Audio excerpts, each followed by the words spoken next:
Hindi versus English. First sentence I have, मुझे लगता है वह सही है, तो उसका इंग्लिश होगा I think he is right.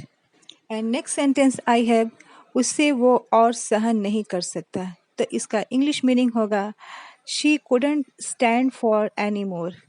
And next sentence I have, मैंने जो कहा उससे उसके गुरूर को ठेस पहुंचेगी, तो इसका इंग्लिश मीनिंग होगा what I say hurt her pride. And next sentence I have, एक बात बताओ तुम हो किसकी तरफ, तो इसका इंग्लिश मीनिंग होगा tell me one thing whose side are you on. And another sentence I have, मैं किसी की तरफ नहीं हूँ, तो इसका इंग्लिश होगा I am not on any one side. And another sentence I have, ये बिल्कुल मेरे काम का है, तो इसका इंग्लिश होगा it is just what I wanted.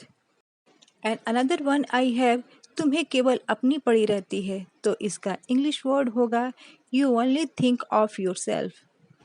And another one I have, लानत है तुम पे, तो इसका इंग्लिश मीनिंग होगा shame on you, shame on you.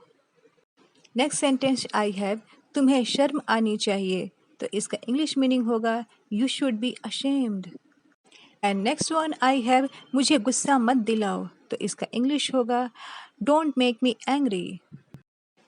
And next one I have, सुधर जाओ, तो इसका इंग्लिश होगा मेंड your ways.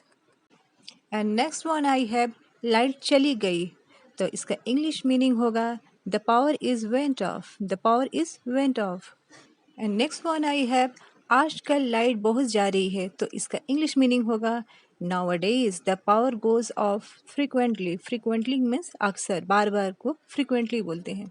And another one I have, light अभी तक नहीं आई, तो इसका इंग्लिश मीनिंग होगा the power is not back on yet, yet का मतलब होता है अभी तक। And another one I have, बिजली की कीमत फिर से बढ़ गई है, तो इसका इंग्लिश मीनिंग होगा the cost of electricity has Ryzen again, rise का मतलब होता है कि बढ़ना। And another one I have, मुझे पता था कि तुम पैसे का मुद्दा उठाओगे, तो इसका इंग्लिश मीनिंग होगा I knew you will bring up the subject of money. And another one I have, ये बात उसे परेशान कर रही है, तो इसका इंग्लिश मीनिंग होगा this thing is bugging him, bugging means परेशान करना। And another one I have, ये इतना उलझा हुआ नहीं है, तो इसका मीनिंग होगा it is not that complicated, complicated means उलझा हुआ